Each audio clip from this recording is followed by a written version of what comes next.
بسم الله الرحمن الرحيم. السلام عليكم ورحمة الله وبركاته. daawadayaal kulan wanaagsan meel kasta aad joogtiin, waxaan idin leeyahay waqtiga idin samaado. Halkani waa warbaahinta Hay'adda Media. Xubinteena waxaynu ku soo qaadanaynaa midowda Yurub oo ku baaqday xushmeynta qaranimada Soomaaliya kadib aqoonsiga Israa'iil ee Somaliland. Dowladda federaalka iyo maamulka Somaliland loogu baaqay inay wadahadal ku dhameeyaan khilaafkooda.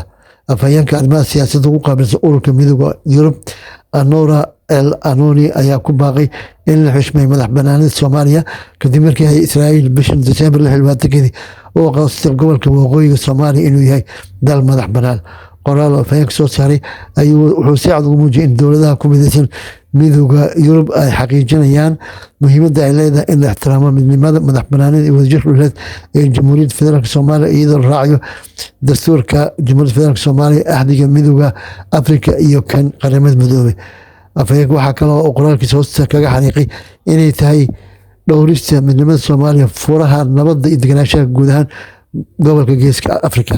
Dhanka kale, afhayeenka midowda Yurub Anora El Anoni waxa uu qoraalkiisa ku sheegay inay EUdu dhiirigelinayso wadaxaajood ay dowladda federaalka Soomaaliya maamulka Somaliland ku xaliyaan khilaafkooda isfahan la'aanta soo jiitimaysa muddada dheer. Bareeraha midowda Yurub ayaa waxa uu ku soo beegmay iyadoo midowda Afrika ee EUda dowladaha Masar, Turkiga, lixda dal ku midaysan isbahaysiga gacanka Carbeed GCC, Sacuudiga, ururka Islaamka OIC, ururka Carabta ee Arab League ay dhammaantood cambaarayeen tallaabada Israa'iil ku sheegtay inay Soomaaliya u aqoonsatay dal madax banaan. Oo gooni istaageeda ku dhawaaqday sanadkii 1991 waxay haatan ku naaloonayaan nabad. waxay leedahay lacag baasboor u qaasa. waa hagaag daawadayaal, xubinteen labaad waxaynu ku soo qaadanaynaa Trump iyo Netanyahu oo ku kulmi doona Florida. warar lagu kalsoon sheegay in madaxweynaha Mareykanka Donald Trump uu ra'iisul wasaaraha Israa'iil Benjamin Netanyahu ku qaabili doono gobolka Florida Brito Isniina kuna beegan December 9. waa socdaalka shanaad ee Netanyahu ku tago Mareykanka si uu ula kulmo madaxweyne Trump sanadkan oo kaliya.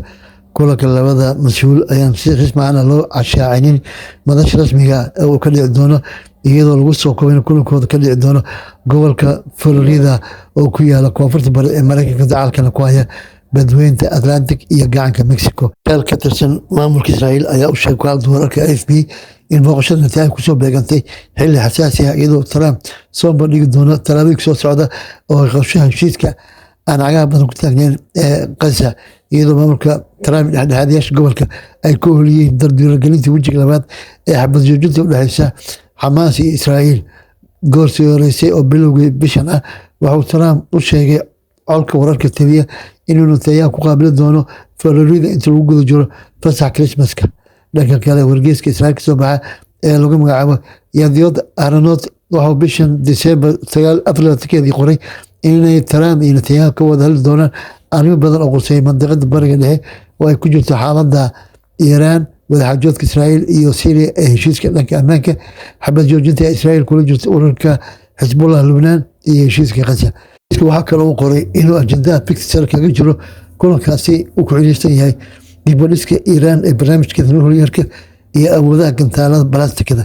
wargeyska kale ee lagu magacaabo Axios ee kasoo baxa Mareykanka waxa uu isna bishan December 20 soo tabiyey in kulanka Trump iyo Netanyahu uu furo u noqon doono sidii xal loogu gaari lahaa ama loo dhaqaajin lahaa tallaabooyinka xiga heshiiska xabad joojinta ee Xamaas iyo Israa'iil.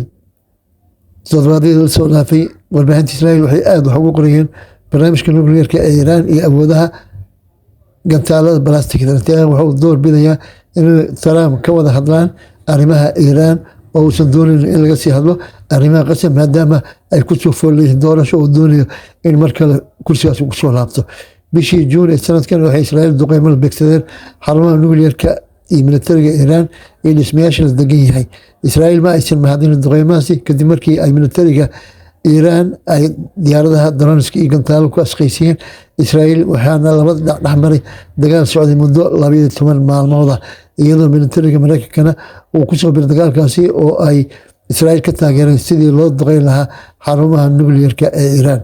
si kastaba, kulanka Trump iyo Netanyahu ay berito ku yeelanayaan gobolka Florida ayaa la ogeyn in lagu soo qaadi doono ajendaha oo Netanyahu xiiseynaya ku saabsan heshiiska ama aqoonsiga uu sameeyey Somaliland, iyadoo madaxweynaha Mareykanka uu sheegay inuusan haatan diyaar u ahayn inuu aqoonsigaasi fidiyo. Netanyahu waxaa kaloo u oleynayaa siduu madaxweyne Trump ugu dhaadhici lahaa in maamulka Somaliland ay diyaar u yihiin inay saxiixaan heshiiska lagu magacaabo Abraham Accord, kaasi oo Trump uu soo hojiyay sanadkii 2020 iyadoona heshiiskaasi uu dhigayo in dalalka gobolka ay xiriir diblomaasi oo buuxa ay la yeeshaan Israa'iil.